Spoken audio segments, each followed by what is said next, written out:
গত 3 দশক 4 দশক ধরে যে যুবদের আপনারা পলিটিক্স দেখেছেন, ওখানে এমন যুবকদেরকে সভাপতি সেক্রেটারি করা হয়েছে যাদের নাতিরা হচ্ছে যুবক। এটা আমরা অতীতে দেখেছি।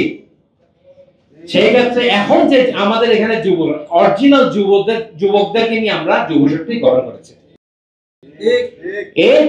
এখান থেকে টেন্ডার বলেন আর যেখানে যেখানে আমাদের কন্ট্রাক্টরি বলেন, এগুলিতে আমরা বলবো না টেন্ডারবাজি বন্ধ হোক, আমরা বলবো টেন্ডারের স্বচ্ছতা করা হোক।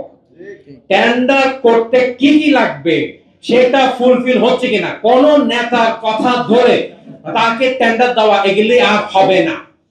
বাংলাদেশে দুর্নীতি মুক্ত করতে হলে, দুর্নীতিবাজ মুক্ত করতে হলে স্বচ্ছতা, যে সব প্রত্যেকটা জায়গায় আমাদের যে স্বচ্ছতার জন্য আমরা লড়াই করছি সেই স্বচ্ছতা থাকতে হবে।